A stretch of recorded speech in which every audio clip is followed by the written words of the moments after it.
अब हम देखेंगे टाइप्स ऑफ फोर्सेस। देखिए, हम डेली लाइफ में भी कितनी सारी फोर्सेस से घिरे हुए रहते हैं।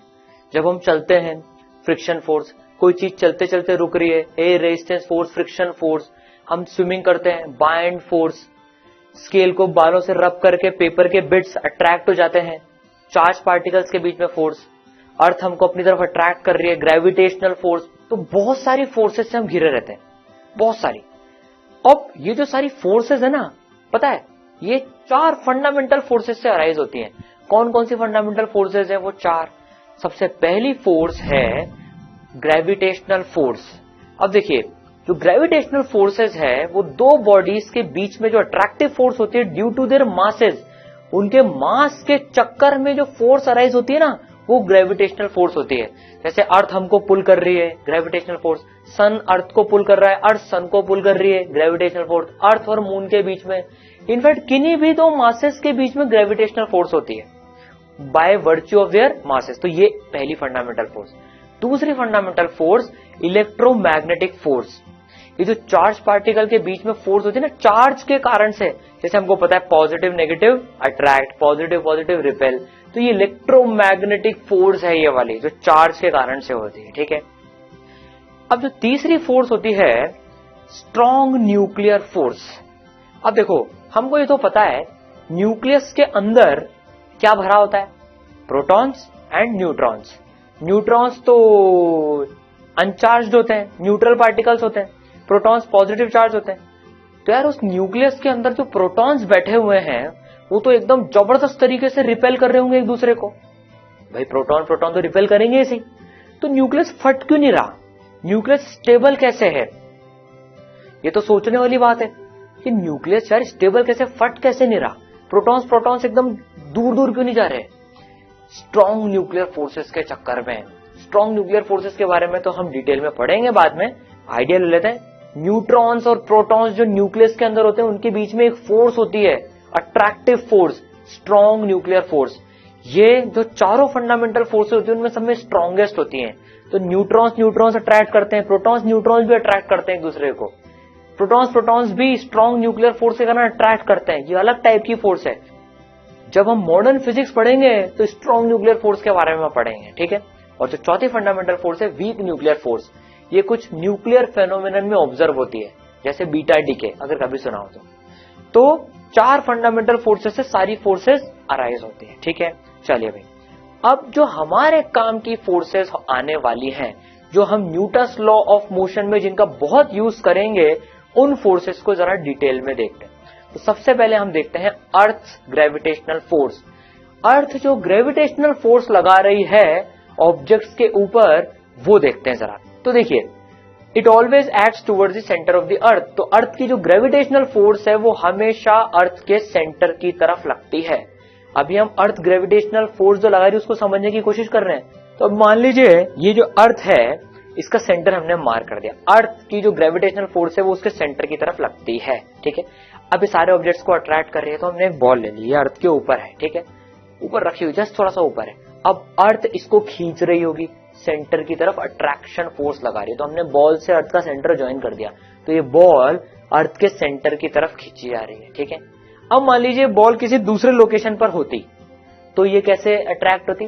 सेंटर की तरफ। सेंटर से हमने लाइन ज्वाइन कर दी और ये सेंटर की तरफ अर्थ इसको अट्रैक्ट कर रही है। ये भी अर्थ को अट्रैक्ट कर रही है न्यूटन थर्ड लॉ पेयर से, ये हमको पता है। ठीक है। लेकिन हम अभी एनालिसिस कर रहे हैं अर्थ ऑब्जेक्ट्स पे किस तरह से फोर्स लगाती है। ठीक है। अब मान लीजिए बॉल यहां पर होती, तो बस अर्थ से सेंटर से ज्वाइन करा और टुवर्ड्स द सेंटर। इस पोजीशन पे होती तो फिर ज्वाइन करा। तो भाई सारी पोजीशन से अर्थ के सेंटर पे हम ज्वाइन करते हैं और वो अर्थ की तरफ अट्रैक्ट करती है। अब ये वाली बॉल तो जो है ये तो नीचे, ये तो गिर जाएगी, ये तो गिर जानी चाहिए ना। अरे भाई ये जो नीचे नीचे वाली बॉल है इसके लिए नीचे टुवर्ड्स द अर्थ है, तो अर्थ इसको अपने सेंटर की तरफ खींचेगी। ये ऐसे टपकेगी नहीं नीचे, ये अर्थ इसको अपनी तरफ खींच के रखेगी। ठीक है। इसी तरह से मान लीजिए इस लोकेशन पे बस सेंटर से ज्वाइन करा, उसकी तरफ फोर्स लग रही है। तो अर्थ attracts object towards the centre of the earth. ठीक है। चलिए भाई, अब एक इंटरेस्टिंग चीज देखते हैं अपन। हम अर्थ पे रहते हैं, अर्थ के अंदर रहते हैं कि अर्थ के सरफेस पे रहते हैं? हम अर्थ के सरफेस पे रहते हैं, ठीक है। मान लीजिए हम अर्थ के नॉर्थ पोल पे रहते, तो देखिए हम नॉर्थ पोल पे कुछ इस तरीके से खड़े होते, ठीक है, एकदम वर्टिकली अप डाउन डायरेक्शन में, वर्टिकली अप वर्टिकली डाउन। अर्थ हमको अपने सेंटर की तरफ खींच रही है, ठीक है, वर्टिकली अप वर्टिकली डाउन। इस तरह से हम नॉर्थ पोल पे रहते। दो वहां रहते नहीं लोग बाग, लेकिन अगर हम नॉर्थ पोल पे रहते तो हम कुछ ऐसे रहते, ठीक है। अब देखिए मान लीजिए हम अब इक्वेटर पे रहते हैं, इक्वेटर पे, तो क्या हम इक्वेटर पे ऐसे रहते? क्या हम इक्वेटर पे ऐसे खड़े होते हैं क्या? सोच के देखिए जरा। ऐसे तो हम लेटे रहते हैं आराम से, ऐसे खड़े तो नहीं रहते हैं, ऐसे तो हम लेटे रहते हैं। खड़े तो हम कुछ इस तरीके से होते हैं इक्वेटर पे, हाँ ऐसे खड़े होते हैं। अब ये हमारे लिए vertically up and vertically down direction है। इक्वेटर पे हम ऐसे खड़े होते हैं, वो पहले वाली पोजीशन पे तो हम लेटे होते हैं, पैर ही तो जमीन पे होते हैं हमेशा, ठीक है। अब मान लीजिए अगर हम साउथ पोल पे रहते, अगर हम साउथ पोल पे रहते तो क्या हम साउथ पोल पे ऐसे खड़े होते? क्या हम साउथ पोल पे ऐसे रहते क्या? सोच के देखिए। ये तो हमारा शीर्षासन हो गया, ये तो हमारा योगासन हो गया, सर जमीन पे तो नहीं रहता है, हम तो कुछ इस तरीके से खड़े रहते हैं, पैर हमेशा जमीन पे होते हैं। तो साउथ पोल पे अगर हम रहते तो हम ऐसे रहते, ठीक है। और सर इसमें तो हम गिर जाएंगे नीचे। अरे नीचे तो यही है, अर्थ हमको नीचे खींच रही है, हमारे लिए ऊपर यही है, नीचे यही है, हम नीचे नहीं गिरेंगे, ठीक है। तो इस तरीके से अर्थ के अलग अलग जगह पर पैर धरती पर रहते हैं, तो लोगों का ओरिएंटेशन खड़े रहने का अलग अलग होता है। बड़ी इंटरेस्टिंग चीज है ये, ठीक है। तो अर्थ पे हम किसी भी जगह खड़े हो, पैर हमेशा जमीन पे ही रहते हैं, और ये हमारी जो हमारी खड़े होने वाली डायरेक्शन होती है वो वर्टिकली अप एंड डाउन वाली डायरेक्शन होती है, ठीक है। तो ये अर्थ की ग्रेविटेशन बड़ी कमाल की चीज है। देखिए अब एक और इंटरेस्टिंग फेनोमेना जो अर्थ की ग्रेविटेशन का रोल जिसमें रहता है वो देखते हैं। हमने आसमान में कभी टूटता तारा देखा है?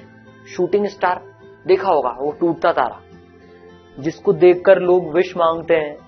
पता नहीं विश वाला तरीका कैसे काम करता है, या करता है भी नहीं करता है, आई डोंट नो, बट हम तो साइंस की तरफ से हैं, तो हम तो उसकी साइंस समझेंगे यार वो टूटता तारा है क्या एक्चुअली में। सबसे पहली बात तो टूटता तारा एक्चुअली कोई तारा होता ही नहीं है, वो तारा नहीं होता, it's not a star, shooting star is not a star. वो हमको ऐसे चमकता हुआ स्ट्रीक ऑफ लाइट कैसे दिखता है वो समझते हैं। देखिए जो स्पेस में डेब्रिस है, जो कचरा जिसको बोल सकते हैं, पत्थर के टुकड़े बड़े छोटे सब टाइप के जो पड़े हुए हैं अर्थ में, स्पेस में, तो जब वो अर्थ के नजदीक आते हैं, अर्थ और वो जो कचरा नजदीक आता है, कोई सा भी पार्टिकल रॉक कुछ भी मान लीजिए जो स्पेस में घूम रहे हैं, तो अर्थ उसको अपने ग्रेविटेशनल फोर्स के चक्कर में पुल करती है, खींचती उसको अपनी तरफ। अर्थ के ग्रेविटेशन के चक्कर में वो अर्थ की तरफ खींचा चला आता है। अब जो खींचा चला आता है तो उसकी स्पीड बढ़ती है, और वो तेज स्पीड से मीटरॉइड जिसको बोलते हैं हम, मीटरॉइड बनके अर्थ के एटमॉस्फेयर में एंटर करता है, तेज स्पीड से एकदम अर्थ के एटमॉस्फेयर में। अर्थ खींच रही उसकी स्पीड बढ़ रही है। अब अर्थ के ऊपर कवच लगा हुआ है एटमॉस्फेयर नाम का, एयर है जिसमें, तो एटमॉस्फेयर में जब वो मीटरॉइड एंटर करता है इतनी तेज स्पीड होती है उसकी कि एयर रेजिस्टेंस, फ्रिक्शन, प्रेशर, बहुत सारे फैक्टर्स के कारण से वो बर्न होने लग जाता है। वो बर्न होने लग जाता है। जब वो बर्न होता है और वो तेजी से आग के गोले की तरह से तेज ट्रेवल करता हुआ आता है, तो हमको दिखता है कोई चमकती हुई चीज आई, और अर्थ का एटमॉस्फेयर उसको पूरा जला के राख कर देता है, पूरा जला के राख कर देता है उसको। इसलिए हमको वो टूटता तारा, शूटिंग स्टार कुछ मोमेंट के लिए दिखता है कि स्ट्रीक ऑफ लाइट आई, क्योंकि जल जाता है पूरा वो।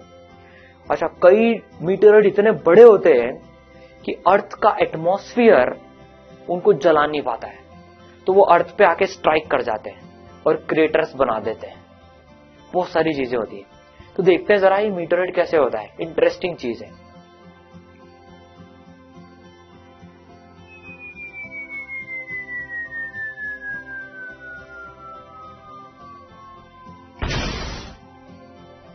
ठीक है, इस तरह से काम करता है। तो देखिए अर्थ ग्रेविटेशनल फोर्स के बारे में हमने पढ़ा, वो सेंटर ऑफ अर्थ की तरफ खींचते हैं ऑब्जेक्ट्स को। अब जो हम इस चैप्टर में जो कंसेप्ट काम में लेने वाले हैं, देखिए ग्रेविटेशन चैप्टर तो हम डिटेल में पढ़ेंगे ही सही, न्यूटन्स लॉ ऑफ मोशन में क्या चीज काम में आने वाली है उस पर फोकस रखते हैं। एक बात तो सीखी, अर्थ सारे ऑब्जेक्ट्स को अपनी तरफ अट्रैक्ट करती है सेंटर की तरफ, ठीक है। तो भाई gravitational force by earth on object of mass m, m मास के ऑब्जेक्ट के ऊपर ग्रेविटेशन फोर्स अर्थ की कितनी होती है, mg, जहां पर g क्या है 9.8 मीटर पर सेकेंड स्क्वायर, जिसको हम अप्रोक्सीमेटली 10 भी ले सकते हैं, on this surface of earth and for small Heights near the earth surface.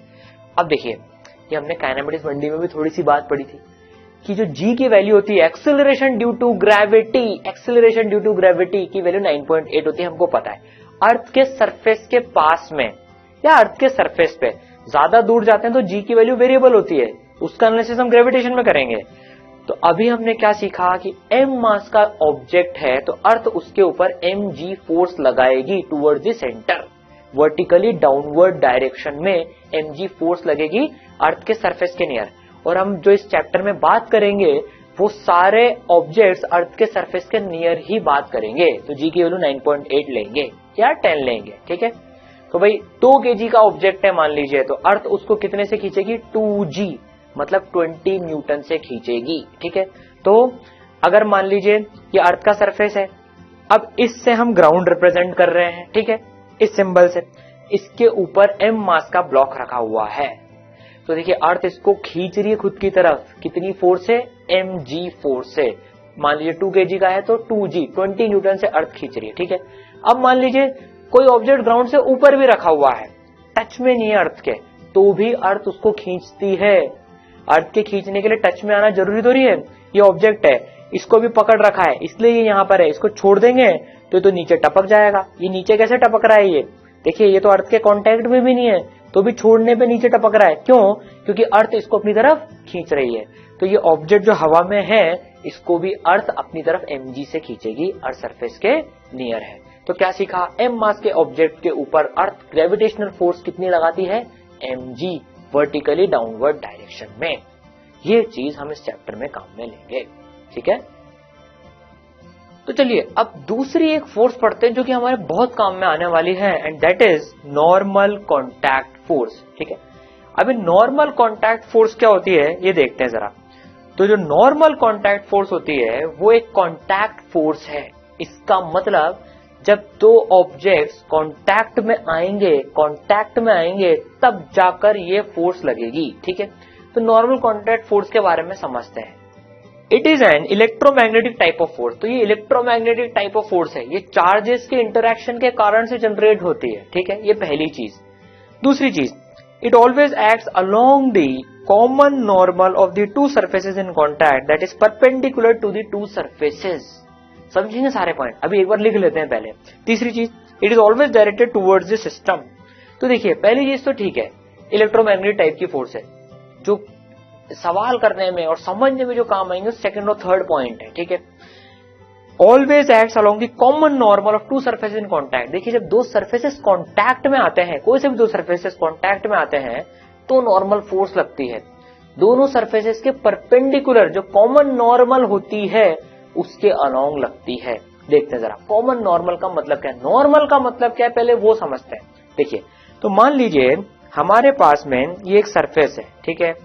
अब इसके लिए अगर अपन बात करें तो भाई ये सरफेस है, इसके लिए नॉर्मल, इस पॉइंट पे बात करें तो नॉर्मल क्या, सरफेस के परपेंडिकुलर। तो इस सरफेस के परपेंडिकुलर ये इसके लिए नॉर्मल हो गई। ये डॉटेड लाइन इस सरफेस के लिए नॉर्मल का काम कर रही है, ठीक है। मान लीजिए अगर सरफेस ऐसा होता तो इसके लिए नॉर्मल कैसी बनती, बस इसके perpendicular, so this is normal. अब मान लीजिए सरफेस अगर ऐसे वर्टिकल होता मान लीजिए, तो फिर कैसे बनती नॉर्मल, इसके perpendicular, this is the normal. तो सरफेस के परपेंडिकुलर नॉर्मल होती है, ठीक है। अब मान लीजिए ये दो ब्लॉक ए और बी कांटेक्ट में है, बी के ऊपर ए ब्लॉक रखा हुआ है, ठीक है। अब हमें इसमें नॉर्मल का एनालिसिस करना है। तो देखिए सबसे पहले तो हम ये जो सरफेस जो कांटेक्ट में है इनके जो कॉमन नॉर्मल है, जो दोनों के लिए जो नॉर्मल है वो बना लेते हैं। तो देखिए ये कॉमन नॉर्मल हो गई, ए ब्लॉक के लिए भी ये नॉर्मल है, इस सरफेस के लिए भी, और बी में इस सरफेस के लिए ये नॉर्मल है। That is why it is called common normal, दोनों के लिए कॉमन है। तो देखिए नॉर्मल के बारे में क्या दो चीजें समझनी हमको, it acts along the common normal, तो ये कॉमन नॉर्मल के अलोंग लगेगी फोर्स से, ठीक है। दूसरी चीज, it is directed towards the system, तो देखिए बी और ए कांटेक्ट में है, बी और ए जो है वो कांटेक्ट में है, तो बी ए पे फोर्स लगा रहा है, ए बी पे फोर्स लगा रहा है। Along the common normal force लगेगी नॉर्मल कांटेक्ट फोर्स, ठीक है। लेकिन अलोंग द कॉमन नॉर्मल तो दो डायरेक्शन है, एक ऊपर और एक नीचे, तो ए के ऊपर किधर लगेगी, तो देखिए वो हमें सेकेंड पॉइंट बताता है, it is directed towards the system. अगर हम ए को हमारा सिस्टम लेते हैं तो देखिए दो डायरेक्शन है, एक तो ये वाली डायरेक्शन और एक ये वाली direction. This direction is away from the system, A को ए के लिए बात कर रहे हैं, and this is towards the system, तो ए के ऊपर जो नॉर्मल है वो टूवर्ड्स द सिस्टम लगेगी, एन से डिनोट कर रहे हैं इसको, टूवर्ड्स द सिस्टम। बी की अगर बात करें, बी का सिस्टम लें तो कॉमन नॉर्मल के अलोंग लगेगी, लेकिन टूवर्ड्स द सिस्टम लगेगी, तो देखिए ये नॉर्मल बी के ऊपर लग रही है, so this is normal on B by A and this is normal on A by B. बहुत इंपॉर्टेंट है ये फोर्स, बहुत ज्यादा फ्रीक्वेंटली काम आती है, बहुत ही ज्यादा, तो बिल्कुल हम डेप्थ में कंसेप्ट समझेंगे इसके। चलिए भाई ये बात समझ में आई, तो along the common normal and towards the system, along the common normal and towards the system. अब मान लीजिए सिस्टम कुछ ऐसा होता, ठीक है, और बी को पीछे से कोई फोर्स लग रही है, तो बी ए को आगे धक्का देगा। अब ए और बी कुछ इस तरह से कांटेक्ट में है, ये बी ये ए, देखिए इसको हम कॉमन नॉर्मल बना लेते हैं, मान लीजिए कॉमन नॉर्मल है ये, देखिए दोनों सरफेसेस के कॉमन नॉर्मल हो गई ये पेन जो है ये दोनों सरफेसेस के लिए कॉमन नॉर्मल का काम कर रहा है, देखिए कॉमन नॉर्मल है, ठीक है। तो अब देखिए अगर हमसे पूछे ए के ऊपर नॉर्मल फोर्स, दोनों कांटेक्ट में है, बिल्कुल है, तो बी ए के ऊपर जो नॉर्मल फोर्स लगाएगा वो किस डायरेक्शन में लगाएगा, पहले कॉमन नॉर्मल बना लेते हैं, तो दिस इज कॉमन नॉर्मल। ये देखिए दोनों सरफेस कांटेक्ट में, ए के ऊपर किधर लगेगी फोर्स, अब टूवर्ड्स द सिस्टम, बी के ऊपर टूवर्ड्स द सिस्टम। जब ए को सिस्टम लिया तो नॉर्मल, जब बी को सिस्टम लिया तो नॉर्मल, टूवर्ड्स द सिस्टम, ठीक है। चलिए अब मान लीजिए ये एक इंक्लाइन वेज के ऊपर ये एक ब्लॉक रखा हुआ है, ठीक है। अब बताइए कॉमन नॉर्मल की डायरेक्शन हमें पता है, ये है कॉमन नॉर्मल, दोनों सरफेसेस के परपेंडिकुलर, तो इस ब्लॉक के ऊपर नॉर्मल किधर लगेगी, टूवर्ड्स द सिस्टम, देखिए टूवर्ड्स द सिस्टम, और वेज के ऊपर किधर लगेगी, टूवर्ड्स द वेज, जब हमने वेज को सिस्टम लिया है। आई नॉर्मल समझ में, तो ये फ्लैट सरफेस में तो हमें बात समझ में आ गई कि नॉर्मल कैसे लगती है, ठीक है, कैसे होती है नॉर्मल, ठीक है। चलिए अब मान लीजिए ये गोल ऑब्जेक्ट है, मान लीजिए डिस्क है ये, सपोज कीजिए, ठीक है। अब डिस्क पे नॉर्मल कैसे डिफाइन हो, फ्लैट सरफेसेस में को समझ में आ गया, ये फ्लैट सरफेसेस तो ये नॉर्मल हो गई, ठीक है, ये नॉर्मल हो गई, ऐसे घूमता जाएगा तो ये नॉर्मल ऐसे होती जाएगी, लेकिन डिस्क पे नॉर्मल कैसे है, ठीक है। मान लीजिए ये डिस्क का सेंटर मार्क हो रखा है, हमसे बोला जा रहा है ये एक पॉइंट है ए, यहां पर बताओ नॉर्मल क्या है डिस्क के लिए, ठीक है। तो देखिए टेंजेंट बनानी आती है हमको, तो ए पे टेंजेंट बना लेते हैं, ये ए पे हमने टेंजेंट बना ली। तो देखिए जो टेंजेंट के परपेंडिकुलर लाइन होती है उस पॉइंट से पास होती हुई वो नॉर्मल होगी इस केस में। तो ये जो लाइन हम ज्वाइन करेंगे इसके परपेंडिकुलर जो कि सेंटर से पास होगी ये नॉर्मल हो गई। तो बहुत सिंपल सी बात है, डिस्क और ऐसे ऑब्जेक्ट्स में जिस पॉइंट पे नॉर्मल निकालनी हो उसे सेंटर से ज्वाइन करने वाली लाइन ही नॉर्मल होगी, ठीक है। मान लीजिए पॉइंट बी पर, इस पॉइंट पर कोई नॉर्मल पूछे तो भाई सेंटर से ज्वाइन कर दो, इस पॉइंट पर कोई पूछे सी पॉइंट पर तो सेंटर से ज्वाइन कर दो, this is the normal for point C, ठीक है। तो चलिए अब मान लीजिए ये डिस्क ग्राउंड के साथ कांटेक्ट में है, एक फ्लैट सरफेस के साथ कांटेक्ट में है। अब ये कांटेक्ट में है, नॉर्मल फोर्स लगेगी, ये ग्राउंड इसके ऊपर किधर लगाएगा, डिस्क के ऊपर, वो हमको बताना है। सोच के देखिए, it acts along the common normal towards the system. तो डिस्क हमारा सिस्टम है, ठीक है, सेंटर मार्क हुआ, ये कॉमन नॉर्मल हो गई। देखिए क्या ये डिस्क के इस पॉइंट पे जो ग्राउंड के साथ कांटेक्ट में है उसके लिए नॉर्मल है, बिल्कुल है। जमीन के लिए भी यही नॉर्मल है, बिल्कुल है। तो बस इसके अलोंग लगेगी। अब डिस्क को हमने सिस्टम ले लिया, ये हमारा सिस्टम है, मान लीजिए डिस्क टूवर्ड्स द सिस्टम, तो बस ये डिस्क के ऊपर नॉर्मल लगेगी, बस, ठीक है। अब मान लीजिए दो स्फीयर्स कांटेक्ट में है, दो स्फीयर्स ए और बी, ठीक है। अब हमको बताना है इन दोनों पे नॉर्मल किधर किधर लगेगी। दोनों प्रेस कर रहे हैं मान लीजिए एक दूसरे को, कांटेक्ट में है, ठीक है। तो सबसे पहले तो कॉमन नॉर्मल, तो बस दोनों के सेंटर को जो लाइन ज्वाइन करेगी वो कॉमन नॉर्मल हो गई, इसके लिए भी नॉर्मल, इसके लिए भी नॉर्मल। और हमको पता है टूवर्ड्स द सिस्टम, तो भाई हमसे पूछे भाई बी पे किधर नॉर्मल, तो टूवर्ड्स बी, ए पे किधर नॉर्मल, टूवर्ड्स ए, बस ठीक है, समझ में आई बात है। चलिए और थोड़े से टिपिकल केस लेते हैं। अब मान लीजिए ये दो गोले, दो डिस्क मान लीजिए, दो रिंग मान लीजिए, ये ऐसे एक स्ट्रक्चर में रखे हुए हैं, ठीक है। देखिए कॉन्टैक्ट पॉइंट्स कितने हैं, 1 2 3 4, 4 कॉन्टैक्ट पॉइंट्स हैं यहाँ पर। तो इन चारों पे हमें नॉर्मल की डायरेक्शन बतानी है। बहुत इंपॉर्टेंट कंसेप्ट है, एकदम अच्छे से समझना है इसको हमको। तो देखिए कॉन्टैक्ट में सबसे पहले अगर अपन ए की बात करें, इस पॉइंट की बात करें अपन, तो देखिए इस पॉइंट पे जो ए पे नॉर्मल लगेगी वो इधर लगेगी, ए पे नॉर्मल बताना है अपने को, ठीक है। क्योंकि देखिए ये तो कॉमन नॉर्मल हो गई, this is common normal and towards the system. जमीन से बात करें सो this is the common normal, ठीक है, एंड टुवर्ड्स दी सिस्टम, तो ये हो गई यहां से नॉर्मल। अब इन दोनों की बात करें तो कॉमन नॉर्मल तो ये हो जाएगी, दोनों के सेंटर को ज्वाइन करने वाली लाइन, ठीक है। तो भाई ए के ऊपर इधर और बी के ऊपर इधर, मान लीजिए ये बी का सेंटर है और ये ए का सेंटर है, so this was the common normal. तो देखिए ए के ऊपर टुवर्ड्स द सिस्टम, बी के ऊपर भी टुवर्ड्स द सिस्टम। दीवार से बी पर किधर लगेगी बताइए जरा, तो ये कॉमन नॉर्मल, ये लाइन ज्वाइन कर देंगे तो ये towards the system along the common normal, ठीक है। तो इसमें ये सारे नॉर्मल के पेयर्स हैं। ये दीवार और दीवार के नहीं ले रहे हैं, स्फेयर दीवार और स्फेयर के ले रहे हैं, ठीक है। चलिए अब मान लीजिए किसी ने ऐसा केस दे दिया, किसी ने पेंसिल को ये यहां पे टिका दिया, ये यहां पे टिका दिया, ठीक है, ये नोक से बिल्कुल एक पॉइंट है। अब चक्कर पड़ गया, अब नॉर्मल कैसे डिफाइन करें, कॉमन नॉर्मल। ये पॉइंट के लिए तो नॉर्मल है ही नहीं कुछ भी, यहाँ तो ना राउंड सरफेस है ना फ्लैट सरफेस है, तो ये इस तिकोने पॉइंट के लिए नॉर्मल कैसे डिफाइन होगी।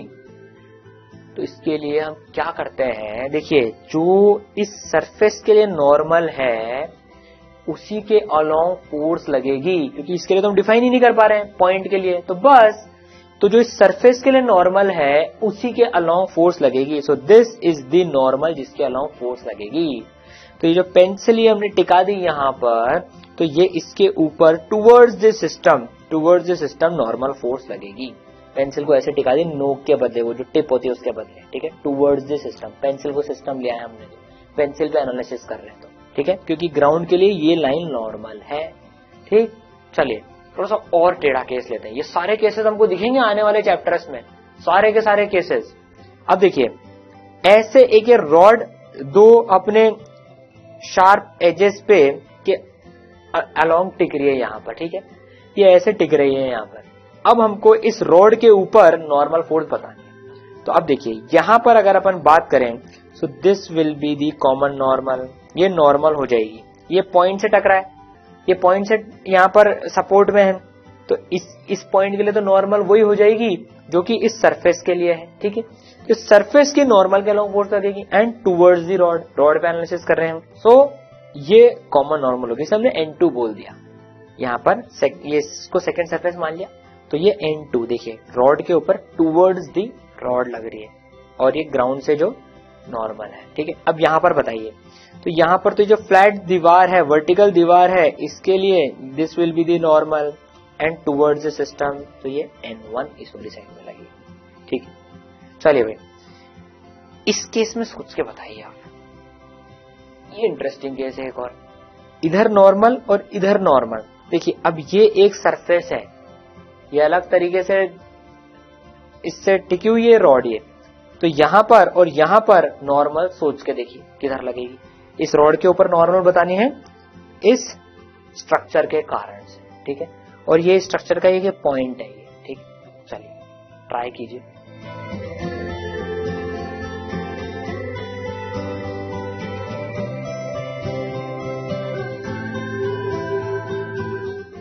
आया आंसर, आई क्या होगा, देखिए इस पॉइंट के लिए ये पॉइंट तो नहीं, नॉर्मल किससे देखी जाएगी, ग्राउंड से देखी जाएगी, तो ग्राउंड से देखी जाएगी तो नॉर्मल ये रहा, ठीक है, क्योंकि तो पॉइंट है, तो भाई ये normal N2 towards the system. अच्छा यहां पर देखिए ये पॉइंट है, रॉड का सरफेस डिफाइंड है यहां पर, तो रॉड के परपेंडिकुलर ही नॉर्मल होगी, सरफेस के perpendicular, this is the surface and towards the system, तो रॉड के ऊपर इधर की डायरेक्शन में नॉर्मल लगेगी जो हमने N1 बोली है, ठीक है।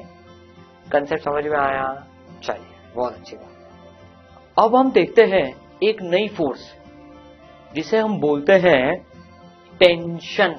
ठीक है, रस्सी में जो खिंचाव होता है, जो खींचने वाली फोर्स होती है, दैट इज टेंशन फोर्स। जो खिंचाव होता है रस्सी को, जब हम खींचते हैं किसी भी रस्सी को, तो उसमें क्या आती है? टेंशन। ठीक है, देखते हैं इसके बारे में। Let's study tension force now. जो टेंशन होती है, इसके बारे में जो चीजें हमें जाननी है, it is an electromagnetic type of force. ये एक इलेक्ट्रोमैग्नेटिक टाइप की फोर्स है। ठीक है भाई, चलिए। This is a force applied by string on an object. ये फोर्स, टेंशन जो है, ऑब्जेक्ट पे कोई स्ट्रिंग लगा रही है। ठीक है, वो टेंशन फोर्स हो गई। जो रस्सी एक ऑब्जेक्ट से अगर बंधी है, तो जो रस्सी ऑब्जेक्ट पे फोर्स लगा रही है वो टेंशन फोर्स होती है। या फिर force applied by one part of string on the remaining part of the string. एक रस्सी का हिस्सा या दूसरे रस्सी के हिस्से पे जो फोर्स लगाता है वो टेंशन फोर्स होती है। ठीक है, समझेंगे इसको बहुत डिटेल में अपन। तीसरा point, it acts along the string and away from the system on which it acts. ये अलोंग द स्ट्रिंग लगती है और अवे फ्रॉम द सिस्टम लगती है। Along the string and away from the system. ठीक है, समझते हैं जरा इसको। मान लीजिए ये दो लोग हैं, 1 और 2, और ये स्ट्रिंग को बीच में रस्सी इन्होंने पकड़ के रख रखी है और ये रस्सी को खींच रहे हैं। दोनों अपनी अपनी तरफ रस्सी को खींच रहे हैं, खींच कर रख रखा है इन्होंने रस्सी को, 1 और 2 ने। ठीक है, अब इस रस्सी में हम 3 पॉइंट्स मार्क कर देते हैं, A, B एंड C। ये 3 पॉइंट्स हमने इस रस्सी पे मार्क कर दिए। टेंशन समझ रहे हैं अभी हम कि इस रस्सी में इन 3 पॉइंट्स पे टेंशन क्या होगी। ये दोनों लोग जो है रस्सी को खींच रहे हैं, एकदम टाइट पकड़ के खींच रहे हैं। ठीक है, तो देखते हैं जरा भाई। A पॉइंट का एनालिसिस करें तो देखिए, ये रस्सी इस 1 को इधर की तरफ खींच रही होगी। ठीक है, ये 1 रस्सी को जो खींच रहा है, तो ये रस्सी इस 1 नाम के बंदे को, 1 पर्सन को राइट में खींच रही है। ठीक है, बिल्कुल खींच रही है। ये रस्सी को इधर खींच रहा है लेफ्ट में, तो रस्सी उसको राइट में खींच रही है। ठीक है भाई, तो देखिए टेंशन एट ए पे टेंशन किसे बोलेंगे? Tension eight A is force applied by string on object 1। तो 1 ऑब्जेक्ट पर जो रस्सी फोर्स लगा रही है, दैट इज टेंशन एट ए। बहुत इंपॉर्टेंट है, फंडामेंटल समझना। देखिए, टेंशन में गलती इसलिए होती है क्योंकि फंडामेंटल नहीं समझते हैं, तो बहुत ध्यान से सुनिएगा फंडामेंटल्स। तो रस्सी ए पे, जो टेंशन ए पर है, वो क्या है? जो रस्सी इस ऑब्जेक्ट 1 पे फोर्स लगा रही है। सिमिलरली कोई हमसे पूछे टेंशन एट बी क्या है, what is tension at B? So tension at B is force applied by string on object 2। Second object पे जो रस्सी फोर्स लगा रही है वो टेंशन है। अब देखिए, लेफ्ट में लग रही है फोर्स, इसमें लेफ्ट में। ठीक है, क्योंकि हमने पढ़ा है, देखिए, it acts along the string and away from the system. Tension string के अलोंग लगती है। अब अलोंग में भी 2 डायरेक्शन हो गए भाई। ये 1 की बात करें, हम अगर 1 को सिस्टम ले लें, हम इस 1 को सिस्टम ले लें, तो 1 सिस्टम के ऊपर tension force away from the system लग रही है। बी को सिस्टम ले लीजिए भाई, बी को सिस्टम ले लीजिए। तो बी को सिस्टम लें तो देखिए, बी पे भी अवे फ्रॉम द सिस्टम लग रही है। तो tension acts along the string, रस्सी के अलोंग लगती है, रस्सी तो अलोंग लगती है। ठीक है, and away from the system. ठीक है, 2 बातें ध्यान रखनी है, along the string and away from the system. ठीक है भाई, चलिए। ए और बी पे तो हमको बात समझ में आ गई, लेकिन अगर मान लीजिए किसी ने हमसे पूछा कि टेंशन एट सी किसे बोलोगे, सी पे कितनी टेंशन होगी, सी पे क्या चीज टेंशन है? ए और बी जो ऑब्जेक्ट से कनेक्टेड है रस्सी, वहां तो समझ में आ गई कि ऑब्जेक्ट पे कितनी फोर्स लग रही है, लेकिन सी पे तो कुछ है ही नहीं। तो भाई हमने इसमें पढ़ा था, सी पे टेंशन निकालने के लिए तो हम पहले रस्सी ले लेते हैं, ए बी और सी, तीनों पॉइंट इसमें हमने मार्क कर लिए। अब देखिए, सी पे टेंशन निकालने के लिए सी रस्सी को 2 टुकड़ों में बांट रहा है, देखो, ए सी और सी बी, ए सी और सी बी। ठीक है, तो भाई 2 जो टुकड़े बन रहे हैं, सी बी या बी सी कुछ भी बोल लो, और ये ए सी, तो सी पे जो टेंशन होगी वो फोर्स होगी जो एक टुकड़ा दूसरे टुकड़े पे लगा रहा है। तो भाई अगर हम एनालिसिस करें, सी बी, ये जो बी सी टुकड़ा है, ये ए सी टुकड़े को राइट में खींच रहा है। So this is the tension. C पर जो टेंशन होगी वो उतनी फोर्स होगी जितने से एक टुकड़ा रस्सी का दूसरे टुकड़े को खींच रहा है। ये रस्सी मान लीजिए, ठीक है। अब ये एक पार्ट रस्सी का, ये दूसरा पार्ट, तो ये एक पार्ट रस्सी का जो दूसरे पार्ट को खींच रहा है अपनी तरफ, देखिए ये बीसी पार्ट, ये एसी पार्ट, तो एसी जो है बीसी को इधर खींच रहा है और बीसी एसी को इधर खींच रहा है, तो ये टेंशन हो गई। ठीक है, तो एसी पार्ट को अवे फ्रॉम द सिस्टम खींचा जा रहा है। और अगर हम बीसी को देखें तो न्यूटन थर्ड लॉ पेयर से एसी भी जो है इधर खींच रहा है उसको, बी सी पार्ट को, ठीक है। तो टेंशन रस्सी के किसी भी पॉइंट के जो बीच वाला पॉइंट है उस पर कैसे डिफाइन होती है, जो एक पार्ट दूसरे पार्ट पे लगा रहा होता है। तो tension at C is force applied by one part of string B C on the remaining part of string A C, वो टेंशन कहलाती है, ठीक है। समझ में आई? ध्यान रखने वाली बात, along the string and away from the system. Tension acts along the string and away from the system. ठीक है, बहुत सीधी सी बात है, रस्सी ऐसे तो खींचेगी along the string और सिस्टम को अवे खींचेगी वो, ठीक है। देखो अब क्या दे रखा है हमें भाई, tension is a massless string remains constant throughout the string if no tangential force acts along the string. massless string में टेंशन कांस्टेंट रहती है थ्रू आउट द स्ट्रिंग। अगर स्ट्रिंग मासलेस है तो देखिए ये आदमी इस रस्सी को खींच रहा है, ठीक है, ये यहां से बंधी हुई है रस्सी, है दीवार से बंधी हुई है, 3 पॉइंट मार्क कर दिए ए सी और बी, ये मासलेस स्ट्रिंग है। वैसे हकीकत में रियल लाइफ में मासलेस स्ट्रिंग कुछ नहीं होती है, मास तो होता ही है थोड़ा बहुत। तो हम ये आइडियल सिचुएशन ले रहे हैं, थ्योरेटिकल समझ रहे हैं भी अपन, मासलेस स्ट्रिंग थ्योरी में एग्जिस्ट करती है। देखिए हमारे चीजों को समझने का तरीका ऐसा होता है, पहले हम आइडियल सिचुएशन ले लेते हैं थ्योरी में कि मास ही नहीं है, उससे अंडरस्टैंडिंग डेवलप करेंगे, फिर प्रैक्टिकल सिचुएशन ले आएंगे कि मास है स्ट्रिंग में, तो अपन मास वाली स्ट्रिंग के बारे में पढ़ेंगे। लेकिन अभी क्योंकि पहली बार पढ़ रहे हैं तो आइडियल स्ट्रिंग के बारे में समझ रहे हैं कि मासलेस हो तब कैसे चीजें वेरी करती है। तो जब मासलेस स्ट्रिंग होती है तो टेंशन हर पॉइंट पे सेम होती है। तो ए पर टेंशन, सी पर टेंशन और बी पर टेंशन, ए बी सी तीनों जगह टेंशन सेम होगी अगर रस्सी मासलेस है तो, और कोई बीच में टेंजेंशियल फोर्स नहीं लग रही है तो। अभी टेंजेंशियल फोर्स का मतलब क्या है, देखिए मान लीजिए अभी 2 लोग इस तरीके से रस्सी को खींच रहे होते हैं, तो देखिए ये बीच में ये भाई साहब आ गए और ये टेंजेंशियल फोर्स लगाने लग गए, टेंजेंट के अलोंग द स्ट्रिंग लगाने लग गए। तो अब देखिए टेंजेंशियल फोर्स आ गई, मतलब अब ए पे टेंशन और सी पे टेंशन अलग अलग होगी।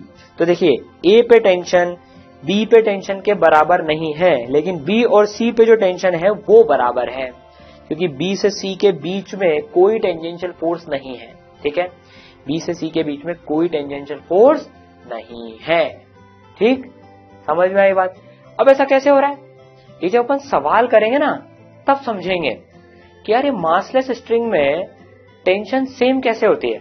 तो इस कंसेप्ट को हम थोड़ी जब हमें मैच्योरिटी आएगी तब समझेंगे। बहुत प्यारा कंसेप्ट है कि मासलेस स्ट्रिंग में क्यों टेंशन सेम होती है और टेंजेंशियल फोर्स लग जाता है तो डिफरेंस क्यों आता है, ठीक है। चलिए भाई बहुत अच्छी बात। तो बी से लेकर सी तक के हर पॉइंट पे टेंशन सेम होगी, ये इधर, और यहां से लेकर यहां तक भी सेम होगी, लेकिन ए और सी पर अलग अलग होगी, इन 2 हिस्सों में टेंजेंशियल फोर्स आ गई क्योंकि, ठीक है। तो मासलेस स्ट्रिंग में टेंशन सेम होती है।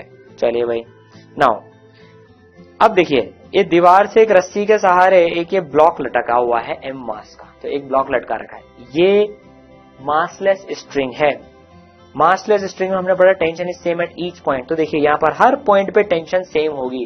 अब हमने टेंशन के बारे में क्या पढ़ा था, tension acts along the string and away from the system. तो देखिए एम मास के ऊपर टेंशन फोर्स जो लग रही है, रस्सी जो फोर्स लगा रही है ये वो अलोंग द स्ट्रिंग होगी, लेकिन अलोंग द स्ट्रिंग तो 2 डायरेक्शन है, ऊपर भी लग सकती है नीचे भी लग सकती है, सीधी सी बात है। ये रस्सी इसको खींच रही है या धक्का दे रही है एम मास को, प्रैक्टिकली सोचो, खींच रही है तो अवे फ्रॉम द सिस्टम। तो इस एम मास के ऊपर जो टेंशन है वो ऐसे लग रही है ऊपर की तरफ, along the string and away from the system, ठीक है। चलिए दूसरा केस लेते हैं। मान लीजिए 2 ब्लॉक्स हैं, ये M1 और M2 और 2 टुकड़े हैं रस्सी के, A और ये B, A और ये B। अब देखिए टेंशन हमको बतानी है इसमें, इस रस्सी और इस रस्सी में, मैग्नीट्यूड नहीं निकाल रहे हैं, बस कहां सेम होगी, किस डायरेक्शन में लगेगी वो निकालना है। देखो अब M1 से 2 रस्सियां कनेक्टेड है, A और B। अब जो ये A वाली रस्सी है ये M1 के ऊपर along the string and away from the system force लगा रही होगी, हमने इसे T1 नाम दे दिया। यहां पर अलग टेंशन होगी, यहां पर अलग टेंशन होगी, क्योंकि बीच में एक ब्लॉक जुड़ा हुआ है, अलग अलग रस्सियां हो गई है, एक टेंजेंशियल फोर्स लग गई, M1G M2G लग रहे हैं, तो ये रस्सी के ऊपर और ये रस्सी के ऊपर अलग अलग फोर्सेज है, तो टेंशन अलग अलग होगी, ठीक है। तो देखिए ये रस्सी M1 के ऊपर T1 फोर्स लगा रही है। अच्छा B रस्सी M1 के ऊपर भी फोर्स लगा रही है क्या, यस बिल्कुल लगा रही है, T2। तो देखिए M1 के ऊपर नीचे की तरफ फोर्स लग रही है, अवे फ्रॉम द सिस्टम, ये हमने सिस्टम लिया, along the string away from the system, ये T2। अच्छा M2 के ऊपर देखें, M2 के ऊपर एनालिसिस करें, along the string and away from the system, along the string away from the system. तो यहां पर इसके ऊपर भी T2 लग रही है, इसके ऊपर भी T2। अच्छा ये T2 और ये T2 सेम क्यों? क्योंकि यहां पर कोई टेंजेंशियल फोर्स नहीं है, तो इसके ऊपर और इसके ऊपर सेम टेंशन लगेगी। ठीक है, समझ में आई बात हमको ये? चलिए अब एक एलिमेंट जो हमारे न्यूटन्स लॉ ऑफ मोशन में बहुत फ्रीक्वेंटली अपीयर होगा वो है पुली। पुली बहुत फ्रीक्वेंटली अपीयर होगी न्यूटन्स लॉ ऑफ मोशन में, और बाद में पुली हमने देखी हुई है, प्रैक्टिकली देखी हुई है पुली। कुएं पे देखी होगी, वेल पे, अगर आपने वेल देखा है तो उसमें पुली रहती है, रस्सी जाती है उसमें से, हम रस्सी से कुएं में उतरते हैं नीचे नहीं, बाल्टी को भेजते हैं नीचे हम और पानी ऊपर लेके आते हैं उससे, देखी होगी ना। बड़ी बड़ी क्रेन्स में भी लगी होती है पुली, जो क्रेन सामान उठाती है तो पुली लगी होती है उसमें, बहुत प्रैक्टिकल यूज है पुली का। तो ठीक है, देखिए अब हम जो पढ़ेंगे वो आइडियल पुली पढ़ेंगे। क्या होती है आइडियल पुली भाई? आइडियल पुली होती है मासलेस एंड फ्रिक्शनलेस। थ्योरी में होती है ऐसी पुली, हकीकत में नहीं होती है। ये अभी जो हम पुली पढ़ेंगे वो मासलेस एंड फ्रिक्शनलेस, जिसके पास मास नहीं है और फ्रिक्शन नहीं है। हम ऐसा क्यों करते हैं? आइडियल पुली क्यों पढ़ रहे हैं भाई? पहली बार चीज समझ रहे हैं, आइडियल केस से थोड़ी उसकी डायनामिक समझेंगे, फिर रियलिटी घुसाएंगे उसके अंदर। ठीक है, फिर हम मास भी लेंगे और फ्रिक्शन भी लेंगे जरूरी है आने वाले चैप्टर्स में। ठीक है, न्यूटन्स लॉ ऑफ मोशन में तो हम मासलेस पुली एंड फ्रिक्शनलेस पुली ही लेंगे। तो चलिए देखते हैं, पुली की डायनामिक समझते हैं थोड़ी सी। नाउ अब देखिए ये एक पुली है, ये आइडियल पुली है, मासलेस एंड फ्रिक्शनलेस। इसमें से एक रस्सी जा रही है जो कि दो ब्लॉक्स को कनेक्ट कर रही है, M1 एंड M2। एक पुली से एक रस्सी जा रही है एंड ये आइडियल स्ट्रिंग है। आइडियल स्ट्रिंग क्या होती है? Massless and inextensible. इनएक्सटेंसिबल का मतलब जो खिंच ना सके, जिसे हम और खींच ना सके, एक्सटेंड ना कर सके, ठीक है, वो इनएक्सटेंसिबल। तो ये आइडियल स्ट्रिंग है, मासलेस है और इनएक्सटेंसिबल है। आइडियल पुली क्या होती है? मासलेस एंड फ्रिक्शनलेस, इसके ऊपर कोई फ्रिक्शन नहीं है। ठीक है, जब हम फ्रिक्शन चैप्टर पढ़ लेंगे उसके बाद में फ्रिक्शन ले आएंगे पुली में। ठीक है, नाउ तो ये स्ट्रिंग M1 और M2 से जुड़ी है। मासलेस स्ट्रिंग हमने पढ़ा था, मासलेस स्ट्रिंग में टेंशन सेम होती है। तो भाई M1 के ऊपर tension T away from the system, देखिए, and along the string. M2 के ऊपर बताइए टेंशन T ही होगी क्योंकि मासलेस स्ट्रिंग है। मासलेस स्ट्रिंग में पूरी स्ट्रिंग में टेंशन सेम होती है। तो देखिए अवे फ्रॉम द सिस्टम, जब हम M2 को सिस्टम लेंगे तो away from the system T ही लगेगी। तो पुली से एक रस्सी जारी है, एक ही रस्सी का टुकड़ा है। ठीक है, तो टेंशन सेम होगी, मासलेस पुली है तो सब जगह। ठीक है, चलिए भाई बहुत अच्छी बात। अब हम दूसरा केस देखें। मान लीजिए ये आइडियल पुली, आइडियल स्ट्रिंग। अब से कभी अगर हमें बोला नहीं जाए कि आइडियल पुली और आइडियल स्ट्रिंग है, कुछ नहीं बोला जाए तो हम आइडियल ही मानेंगे। सिंपली पुली और स्ट्रिंग दे दी तो हम आइडियल ही मानेंगे, बार बार नहीं बोला जाएगा आइडियल स्ट्रिंग आइडियल पुली, मानना है अपने को आपसे। ठीक है, तो देखिए अब इसमें टेंशन बतानी है, एक रस्सी है, बता सकते हैं क्या? बिल्कुल, इतनी प्रैक्टिस कर ली अब तो। देखो इस ब्लॉक को, ये रस्सी, इसको अगर हम सिस्टम ले लें तो tension T along the string away from the system. चलिए पुली के ऊपर बताइए, पुली के ऊपर भी रस्सी फोर्स लगा रही होगी? बिल्कुल लगा रही होगी, along the string and away from the system. अब पुली को सिस्टम ले लिया हमने, तो देखिए along the string and away from the system. चलिए अब देखिए यहां से भी रस्सी जुड़ी हुई है, तो ये रस्सी भी पुली के ऊपर फोर्स लगा रही होगी, along the string and away from the system. इस ब्लॉक के ऊपर बताइए tension, along the string and away from the system. ये T T T T ये सब जगह सेम ही क्यों है? क्योंकि एक ही रस्सी है और मासलेस है। ठीक है, तो हमने टेंशन का पूरा कंसेप्ट पढ़ा। आपको ये वीडियो अच्छा लगा हो तो इस वीडियो को लाइक करें, चैनल को सब्सक्राइब करें और ऐसे और वीडियोस के लिए डाउनलोड करें eSarl ऐप।